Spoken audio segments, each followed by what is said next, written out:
It's a process that even today, few bankers understand.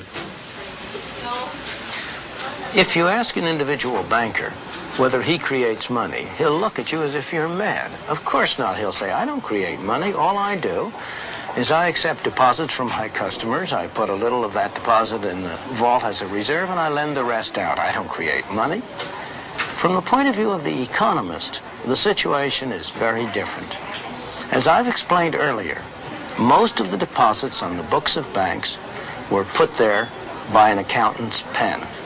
But that simple fact is concealed from the individual banker because it doesn't happen here inside the bank.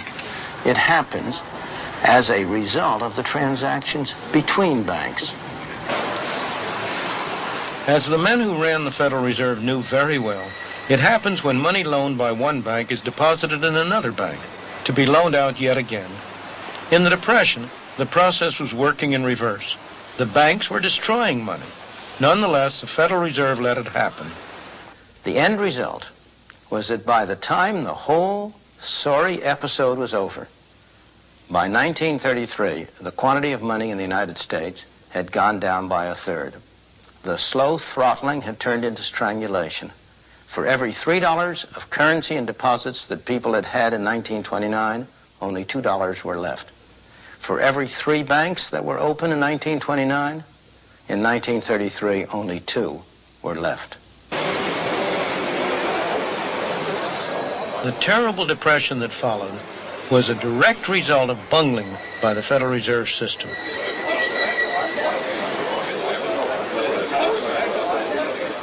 Their monetary policies stifled any hope of economic recovery. Worse still, America's depression was to become worldwide because of what lies behind these doors.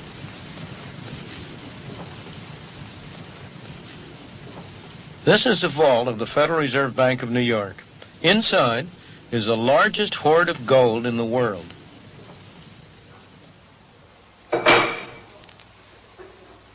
Because the world was on a gold standard in 1929, these vaults, where the U.S. gold was stored, provide an excellent test of where the Depression originated.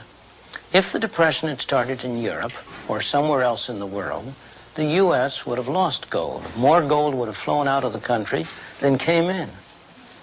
If, on the other hand, the Depression started in the United States, well, then the opposite would happen. More gold would come in from abroad as the effects of our depression spread there than went out abroad. In reality, that is exactly what happened.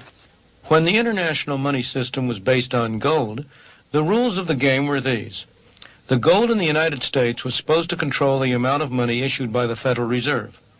In turn, the amount the Federal Reserve issued controlled the amount of money issued by the commercial banks, which in turn controlled the amount of money that individuals, businesses, and industry could get from the banks. The result, a monetary structure, all supposedly tied to the amount of gold in the vaults in the United States. But in 1930, the Federal Reserve didn't play by the rules. It stood by as banks started to collapse, and with each one that went, the money supply fell. Businesses and industry inevitably began to fail.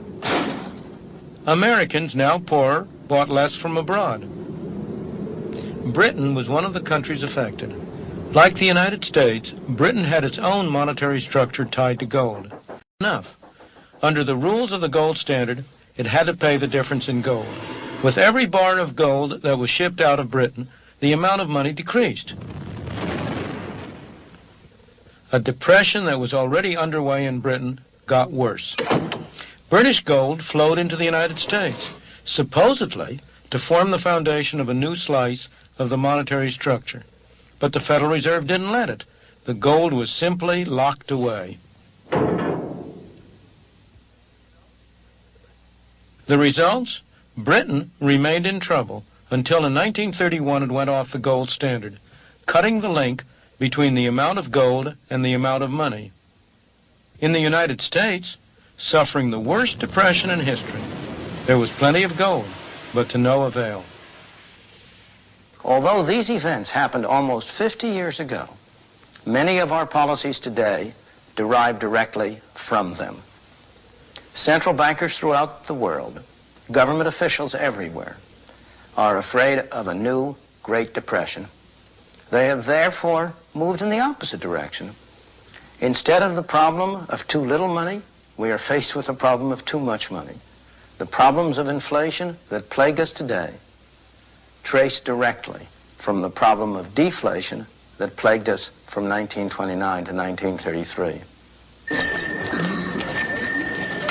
People came to believe that free market capitalism had failed. Something was needed to replace it.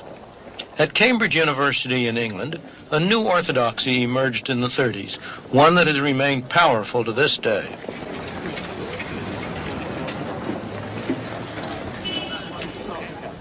It owes its influence to the brilliance of one man. John Maynard Keynes was unquestionably one of the greatest economists of all time. Like other economists of his generation, he found the Great Depression both a paradox and a challenge. It was a paradox because it seemed to contradict some of the fundamental principles that economists had come to take for granted. Keynes rose to the challenge by constructing a complex and sophisticated hypothesis which not only explained what had been going on, but also offered a way out, a way to end the Great Depression and to avoid similar episodes in the future. The core of his theory was that what happened to the quantity of money didn't matter. What really mattered was a particular category of spending, in economists' jargon, autonomous spending. What kind of spending is that? It might be investment by business enterprises in building factories and adding to the number of machines and adding to inventories. It might be spending by individuals to build houses.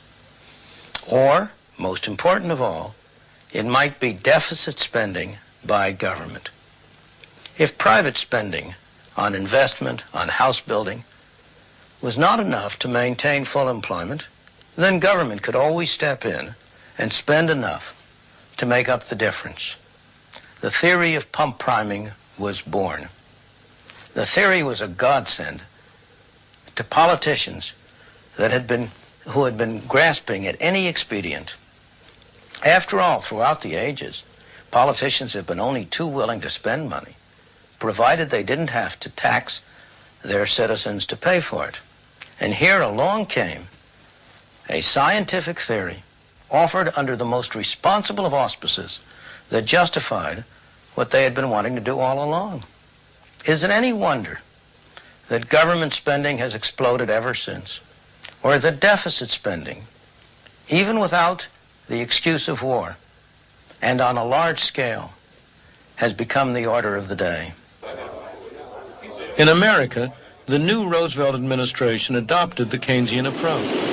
It authorized massive spending on government projects. It involved government increasingly in the running of the economy. It developed programs designed to provide security for every individual. In England, too, the idea that only government could bolster the economy was firmly established, as this film of the time makes clear. With the assistance of the national government, work was restarted on the Great Cunarder 534, and we all hope that this is a prelude to a period of increasing prosperity in the industry. Exports of cotton goods to India have increased, and as a result of the quota system in the colonies, which the national government introduced in order to diminish the dangers of Japanese competition, exports of cotton goods to those colonies have been more than doubled.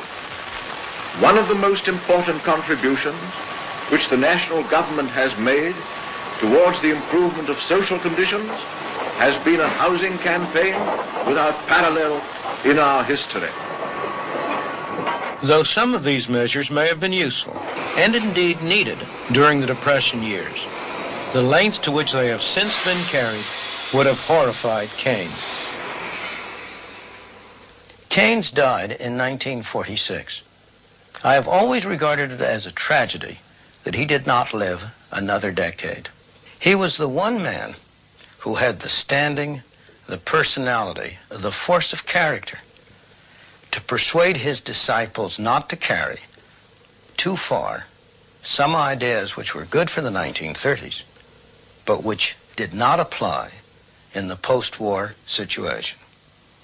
That he might have done so is suggested by an article he wrote just before his death, the last article he ever wrote, published after his death. In that article, he expressed strong reservations about the lengths to which some of his disciples had been carrying his ideas. If he had been able, if he had lived another decade, the post-war inflationary explosion might have been avoided. The massive growth of central government that started after the Depression has continued ever since. If anything, it has even speeded up in recent years. Each year, there are more buildings in Washington, occupied by more bureaucrats, administering more laws. The Great Depression persuaded the public that private enterprise was a fundamentally unstable system, that the Depression represented a failure of free market capitalism, that the government had to step in to perform the essential function of stabilizing the economy, of providing security for its citizens. The widespread acceptance of these views sparked the enormous growth in the power of government that has occurred in the decades since, and that is still going on. We now know, as many economists knew then, that the truth about the Depression was very different. The Depression was produced, or at the very least, made far worse by perverse monetary policies followed by the U.S. authorities. Far from being a failure of free market capitalism, the Depression was a failure of government. Unfortunately, that failure did not end with the Great Depression. Ever since, government has been attempting to fine-tune the economy. In practice, just as during the Depression, far from promoting stability, the government has itself been the major single source of instability.